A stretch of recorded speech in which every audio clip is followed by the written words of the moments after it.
Hello and welcome to another episode of On the Sofa. My name is Rachel Onikosi and it's a pleasure to be here with Jamel Carly Campbell, who is an early years educator and consultant. How are you, Jamal?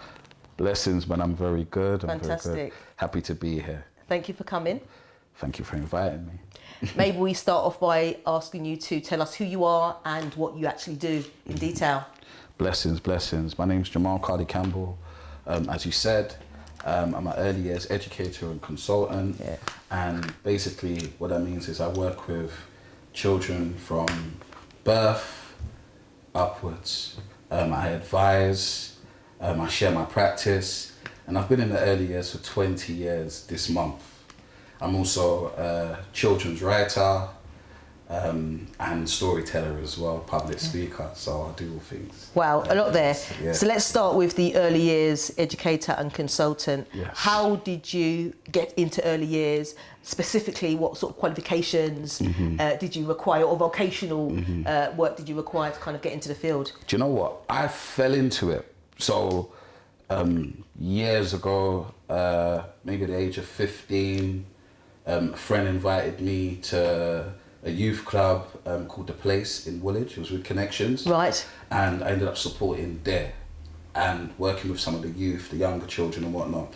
And then after that, I was in New Cross, I was in Woodpecker Estate, and my uncle, Simon Minot, was running a youth club, and he saw me. I was just passing through. Yeah. And he's going, "Come inside, why are you loitering around? Da, da, da, da." And he was like, "You're really good at working with these children. Why don't you go and get a qualification?" And then I went and done a GMVQ in health and social care. And while doing that, I had to do a placement in a nursery, after school club, the youth club, and a nursing home. And while doing so, you know, I just loved working in the nursery, and I've done that in the youth club, and I've never looked back. Fantastic. That's good. Talk to me in a little bit more detail about your career to date. For example, give me some examples whereby in the early days, what you might have done around early years to the present day. Yeah, so the stuff that I was doing back in the day was just working within rooms, working with the children, creating activities, supporting my colleagues, just a lot of play stuff really, you know, and theory. Because what a lot of people don't understand, when you're working within a setting, you're not only just playing with the children, you're helping to support their development. Absolutely. You're helping to support them to thrive. And in the early years, there aren't many men.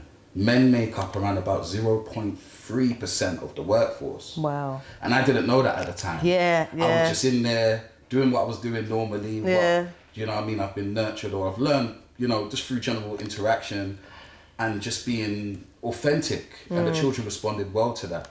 Later on to find that a lot of children weren't getting that interaction because some of our children, you know, come from single parent families, or dad could be away or in prison or whatever it is, you know.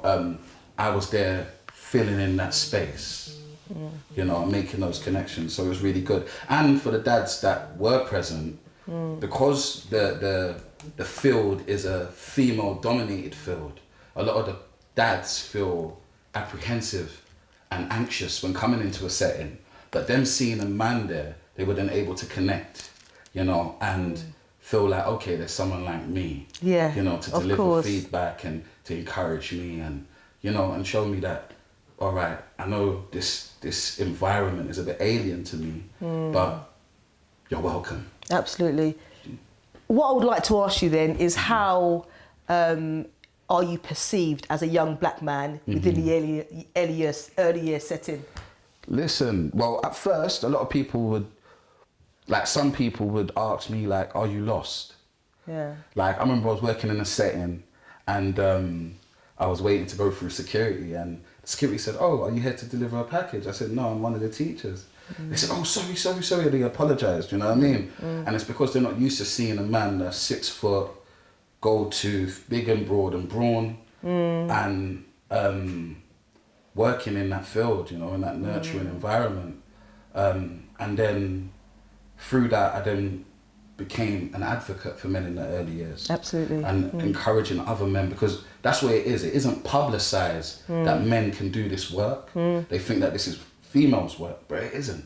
It's for everyone. Anyone Absolutely. can join. Yeah. And I've even encouraged people in my family, friends, you know, to join the sector, and they've loved it. You know, they've loved it. I've been on the Victoria Derbyshire show promoting. I've Brilliant. been on the, CBBS, Tiny Happy People, as one of their education consultants, and it's been amazing. It's been amazing just to promote as a black man, and black men actually make up 0.3% of the sector.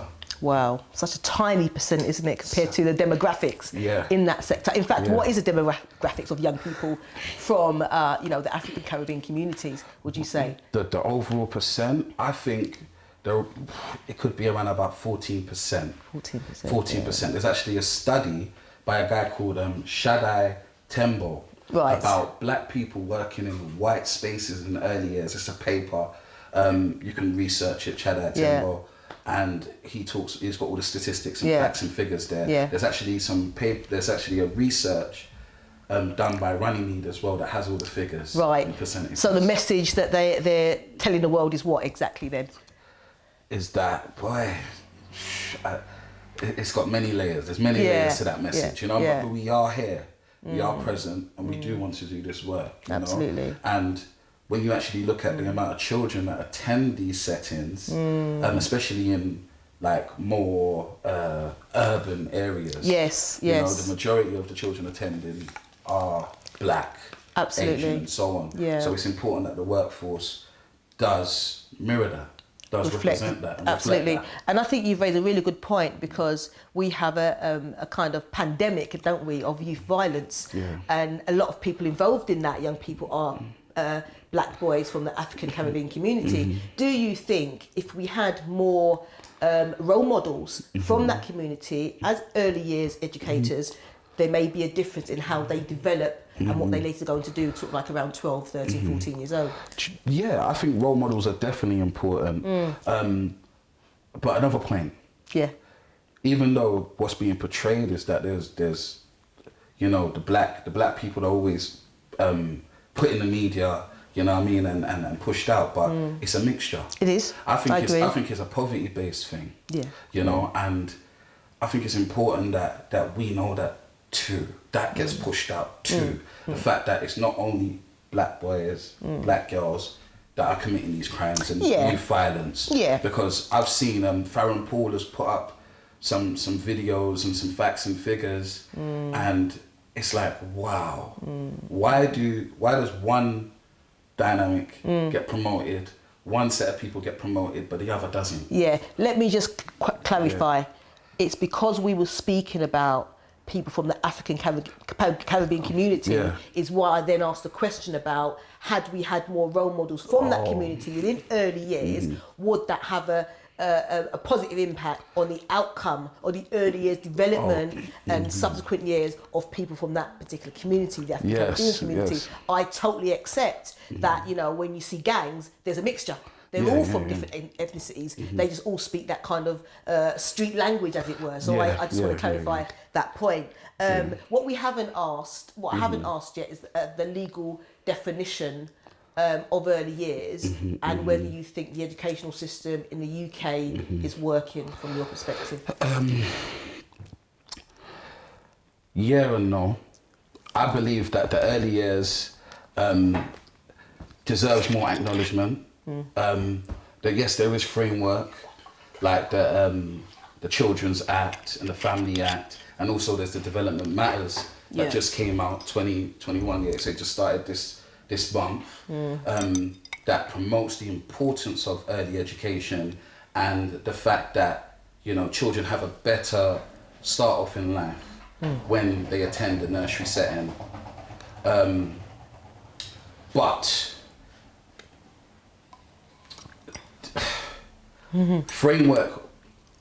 what framework says and what's actually happening is two different things.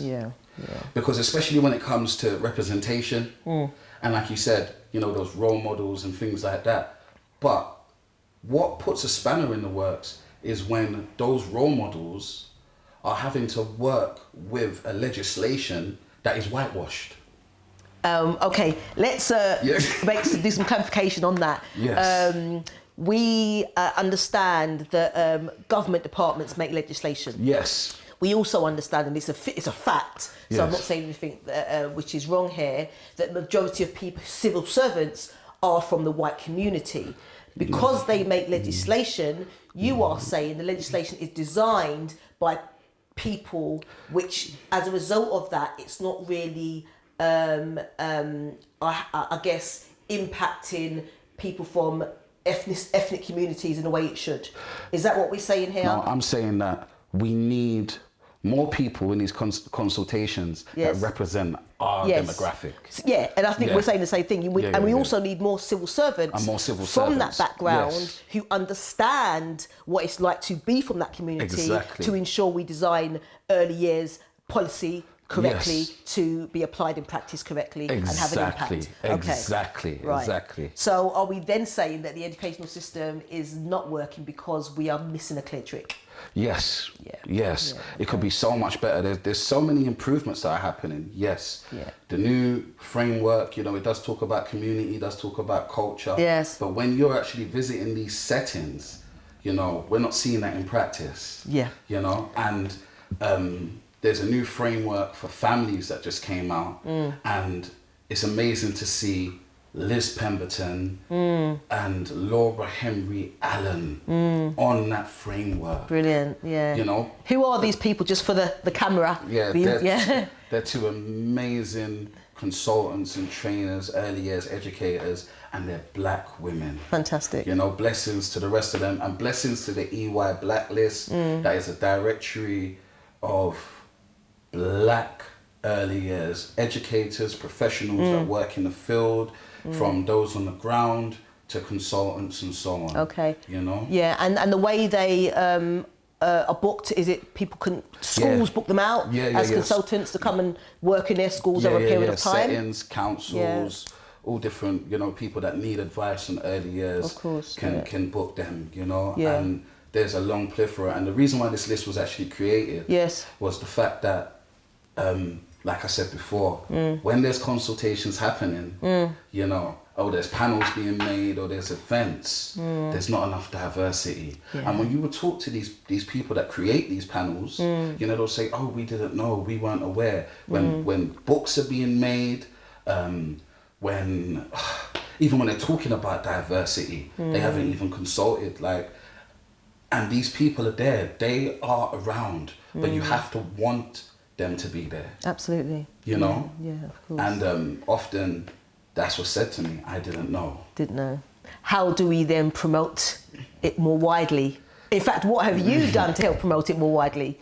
Yeah, well, I'm one of the founders of the Early Years Blacklist, Excellent. Alongside Liz, alongside Laura, alongside Joss Cambridge Simmons, the black nanny. Jossie Care, he's a black manny, really amazing man. Excellent. And we just came together and created this list because we heard that sentence too much. We did not know. We didn't know. And who is saying that predominantly? Predominantly providers, professors, lecturers, consultants, big organisations. They're saying we didn't know. Okay. Well, now they know, and they should know. And you'll continue getting that message out, wouldn't you? Exactly. Can you give me some examples where you have, as an early years educator and consultant, helped to change government policy? Yes. Well, there was a big campaign for the new framework that came out, and I was one of the people involved. And basically I was addressing the fact that diversity is an integral part of framework, you know, and those around me have also echoed that, and with that they were able to, how do you say it, help amend framework. Fantastic.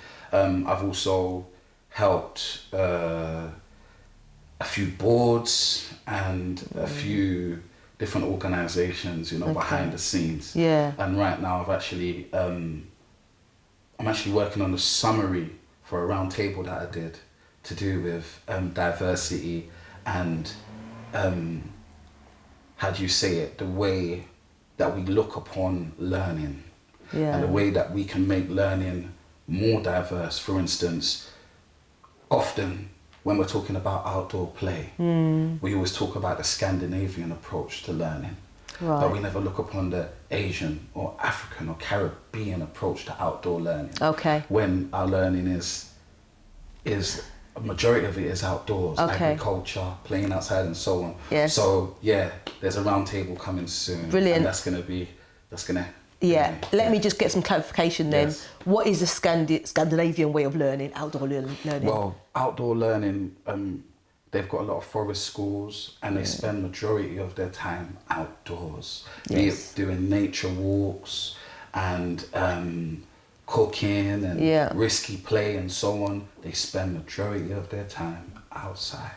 That's Scandinavian. That's the versus the Asian. The Asian, outdoor. Caribbean, and Afro, and it doesn't get spoken about. But we spend majority of our time outside. Because I remember from my experience of living in the Caribbean, you know, we had classes, we had buildings, but a lot of the time we've done our lessons outside, and we would grow things, look after the animals, you know, feed the chickens, all those kind of things. That was an integral part of our learning, because if we didn't learn these things, we wouldn't be able to survive. Why is this not being taught in schools? Okay, so let me get to my question. Yes. So the round table is obviously, has already looked at this, and the outcome of that is coming soon. And what is it likely to tell us? Yeah. The outcome of this, leaps and bounds. Obviously, it's an important piece. It's needed. Yeah. It's needed because you have all these organisations, bless them, about decolonising the curriculum and so forth. Yes, of course. And it's just about creating a asymmetrical perspective on the changes that need to be made in education. And within the early years, you know, this isn't spoken about enough. Yeah, of course, yeah. Normally, the early years is, as I said, the status of the early years isn't respected as much as the other years, like primary and secondary and so on. Yeah? So what I'm trying to say is, us doing this piece of research is to bring attention to the fact that learning starts from the early years upwards. So we're not only having these beautiful organisations, you know, talking about secondary and primary. Yeah. You've now got the perspective from the early years and how, if we started from the foundation of all learning, then it can, you know, cause a rippling effect through the other stages. Yeah, I mean, I have a psychology degree, and I remember studying child psychology, and actually the importance of the early years was clearly set out in that module. So it's not something that isn't known. Yeah. So have we lost that message, or what's happened, from your opinion? I just think that the general concept of the early years is that nurseries are there so people can go to work. Right, okay. That is a perspective, you know? Yeah. And I think everyone's got better with promoting that it isn't that. But I feel like there's so much more to do, you know? Yeah. And you can see it through funding, you can see it through debate, you can see it through so many things. And yeah, it's just important that we raise the status at early years. Okay. You mentioned nurseries are there so people can go to work. So my question to you is, do you think that parents understand the principles of early years development, teaching and learning, etc.? Do you think they think about it, or do you think it's pretty much that kind of one-stop shop? Whilst I go to work, my child is in a nursery, and whatever gets done there gets done there, as long as I've got my children being looked after. What are your thoughts around that? It varies. I think it varies. Some parents embrace it and they're fully involved. You know, they want to know about the areas of learning. They want to know about framework. Where some parents have that, you know, the traditional view of I want my child to write. I want my child to read. Yeah. I want my child to be able to count up Yeah. to 100 and so on. Of course, yeah. And they haven't really accepted the fact that learning actually starts off with your communication and language, Indeed. your personal, social and emotional development, and your physical development, like how you move and handle things within your environment, and how you, your hygiene, your self-care. Are you able to go to the toilet by yourself? Are you able to wipe your nose and so on, or wash your hands, or drink without spilling a cup, you know? And that message sometimes gets lost based on those old ideals. But a lot of people are coming around, but it varies. And I think it varies based on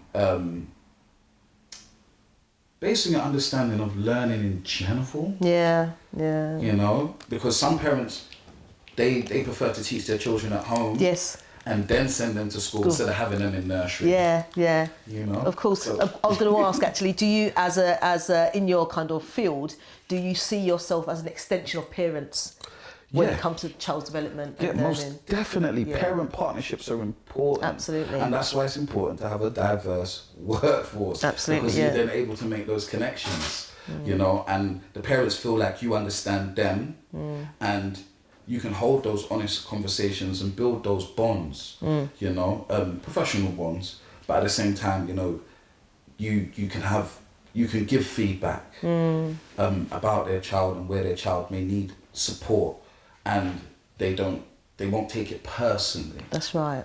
You know, because they know that you're coming from a place of love and a place of support and a place of knowledge. Absolutely. You know, and then you can give advice and say, okay, at home try this. At home, try that. Try these activities, and you know, it's a beautiful cycle of learning. Absolutely. You know? I mean, you know, I know there are organisations out there that kind of, you know, help parents become better parents and how to parent and what is parenting, etc. But there isn't any kind of tool or a book that really can teach you how to be a parent. It's all about hands-on, isn't it? Yeah. It's all practical stuff. So that's where you as an educational consultant and educator come in to say, with my expertise, this is how I can help you become a better parent to your child. Absolutely. 100%.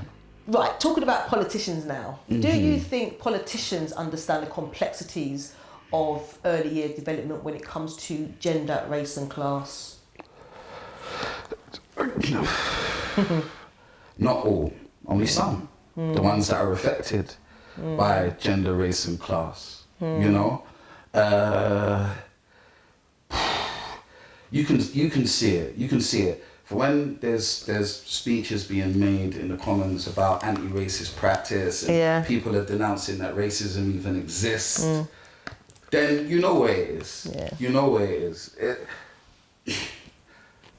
You can see it all around us. You know, you can see it all around us. And I think that it's important for the Etonites and those that don't live in this demographic to spend a month in this demographic. If that's not realistic, spend 3 days. Yeah, you're talking about living in a particular Living area? in an area, right. in a grassroots area. Yes, and okay. see what life is really like for the people that live here. Yeah. Because often people speak about things that they've never had to experience. Okay.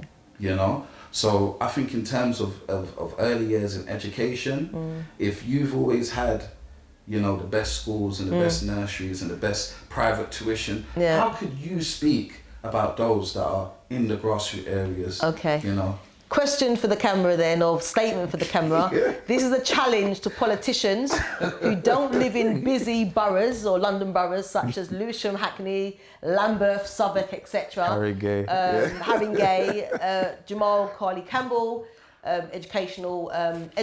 educational consultant or educator and consultant in early years is challenging you to spend at least 3 days in the London borough to really find out what it's like to live in a borough and to work with young kids who fall into the early years category. Is that right? Yes. Excellent. Yes. Let's see who comes forward.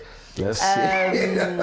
On that note then, do you think, generally, I know we mentioned some of the different approaches to outdoor learning, but do you think the UK is behind when it comes to early years development, teaching and learning? And my question comes from, watching different type of documentaries on YouTube and seeing young kids, age of 3, 4, and 5, in some countries, Asia and Africa, literally doing things that kids would not do here. For example, I believe seeing some young kids, they'll building a house or something, helping their dad build a house, but the whole body movements, how they were kind of developing the cement, it was like an adult body. And so I just kind of wonder what your views are around that in terms of the UK being behind. I don't think we're behind.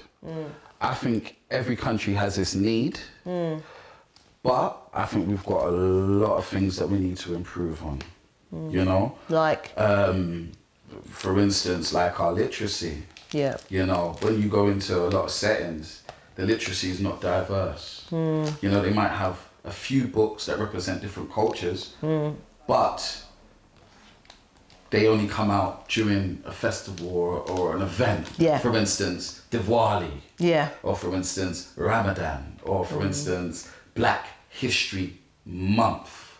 Which, well, anyway.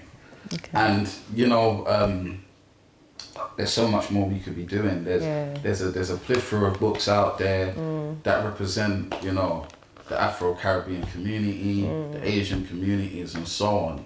You know, the other day I read The Proudest Blue, or Look Up by Dapo Odiola. And, Brilliant. Illustrated by Dapo Odiola. And it's written by Nathan Hector. Also, there's a book about music, Where Are All the Black Composers, by Nathan Holder. Yeah? Right, okay. So, do you know what I mean? There's so many books. Or Omar by David Kahn. Okay. You know, so where are these books? Of course. In literacy, you know, and they're not, and a lot of settings. You can go to the settings anywhere, check their literacy areas or their book corners, and you know, you might see the same books. Right. So in your capacity as an early years educator and Yes. consultant, what are you doing to make a change in that area? Well, I'm currently working on a project, creating a list of 100 black books by black authors. Brilliant. I've done campaigns with the Literacy Trust. I have gone to settings myself and helped them change their literacy areas. Recently done storytelling for the Tate, because there's a book called Blast Off that was released in, I think it was the 60s, that they're gonna republish. I think it's either this month or next month. You know, I've done reading there. So I'm constantly, and there's more stuff, you know, that I've been doing to help out with literacy. Okay. Yeah. Brilliant. Fantastic. Right, 2 more questions then. The first question is, what 3 things would you say to parents, teachers, as to why they should engage with you to, you know, hear more about your services and what you could do to, you know, help their young children? The first thing is, I'm from grassroots, and I've got a story to tell, an interesting story to tell. And I didn't start off, you know, I didn't have the best start off, you know, like compared to many of my colleagues, you know what I mean? I come from Catford, Lewisham, and yeah, it was rough. You know, but look at me now. I'm helping, supporting my community. I'm trying to make a real change. Absolutely. And that is one of the biggest reasons why, because I understand where you're coming from. You know, I'm not just one of these people that sit in my ivory tower and make instructions. I actually give instructions. I work on the ground. Yeah. You know, Brilliant. I'm about the people. I'm approachable. You send me a message, I'll respond, and parents do. Brilliant. You know, Yeah. so that's why I say, yeah, I'm approachable. I'm like, yeah, I'm part of the community. Okay. And I'm about real change. How can people get in touch with you? So social media handles? Yeah, so Twitter, Instagram, Jamal.Carly, so that's JAMEL .CARLY. That's my Twitter and Instagram. Website coming soon. Brilliant. Also, you can add me on LinkedIn. It's Jamal Carly Campbell, and also subscribe to the EY Blacklist, the early years blacklist. Subscribe, and we've got a newsletter that's in circulation. Fantastic. You know? Okay. You've mentioned quite a lot about what's next for you, so I won't ask you to repeat it unless you want to kind of repeat some of the things that are coming next for you in 1 minute. Well, quickly, what's coming next for me? My children's book will soon be released. Look out for that. And I've got an education book soon to be released. Fantastic. Look out for that also. Fantastic. Just some quick personality questions now. You found yourself in financial difficulty and you see some money on the floor, about 3 or 4 grand. Do you give it to the local police force, leave the money with a nearby shop in case the person returns to look for the money, keep it as it's probably a gift from the universe to you, share it between some youths hanging around the shops? Do you know what, I believe the universe gave it to me, but I do share. Okay. And I found money before. Most I found, I think, was £50. I had to split it with someone. Gave it, said, hey, look, here's a change. And I took it because then I didn't feel so bad. So you'll keep the money for yourself and share it. Yeah, brilliant. Share it. Next question, you're late for a big work client meeting and you know it wouldn't look good if you're walking late. Do you miss the meeting saying you're sick, casually walk in as if say you're early, attend the meeting but pretend you've got a bad leg, or make a big excuse about a car accident on the way to the meeting? Well, I wouldn't do none of them. What would you do? I'll just walk in and say apologies for being late. Good for you. I'm sorry. That's a high level of integrity. No, good for you. I like that. I like that. Last personality questions now. Shower or bath? Shower. Cinema or Netflix? Netflix. Uber or black cab? Oh, I've done both, but Uber's cheaper. Okay. Boris Johnson or Keir Starmer? None of them. Keir Starmer, the leader of the Labour Party? Yeah, I know. Yeah, okay. I know. Yeah, just double checking, Jamal, you know why. I know. Bless him though, but no, neither of them. Gym or jog? Oh, gym. Right. In terms of popcorn, sugar or salt? Sugar. Would you prefer to read or listen to music? Both of them, because I do Your I do them at the same time. Your preference. I actually play music and read. So your answer is both? Both. Okay, I'll accept that. Well, look, thank you so much for coming. Really appreciate it. You gave us a lot there, and we'll get an interview out as soon as possible. Yeah? That's all right. Fantastic.